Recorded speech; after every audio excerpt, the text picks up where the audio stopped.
Okay, let's look at number 16. Let P be 3, -8, Q, -2, 5. We want to find the distance between P and Q, and then we want to find the midpoint. Okay, so I made a little coordinate grid to help myself out. You can jump straight to the formula. I prefer just graphing it. I think intuitively it makes more sense. So if it's 3, -8, then there's 3, 1, 2, 3, 4, 5, 6, 7, 8. There's -8, and there's -2.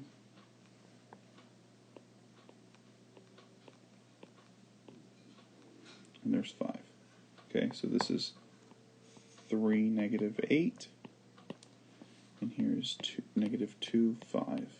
Double check to make sure those points work, and then I'm going to try to connect the dots. Okay, so I'm looking for this distance.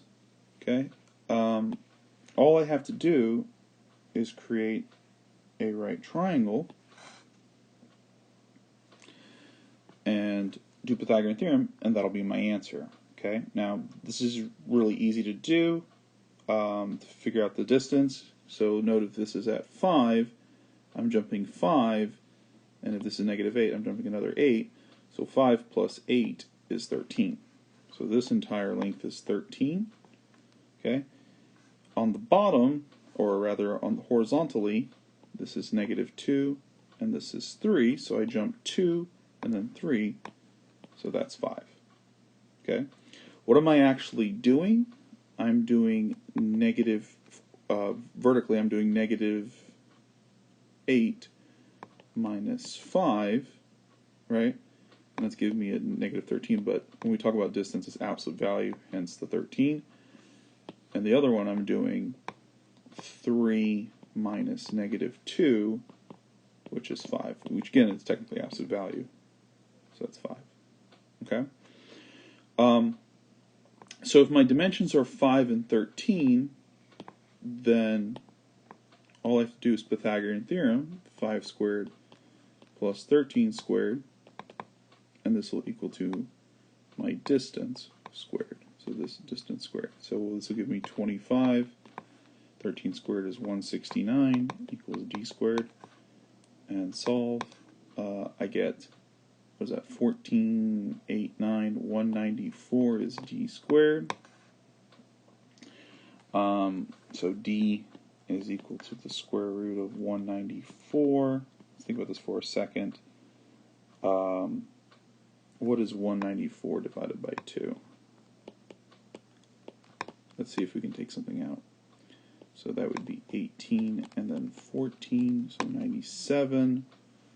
97 is divisible by, and, 97 is prime. Okay, so this means that the answer is just the square root of 194.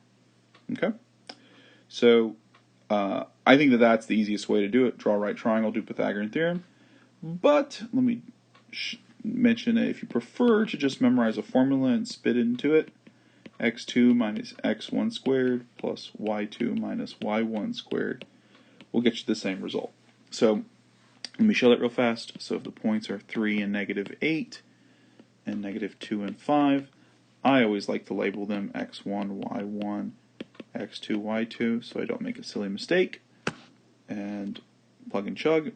So -2 minus 3 squared plus 5 minus -8 squared, take the square root. So this is going to be -5 squared plus 13 squared, which gives me 25 plus 169, which is 194.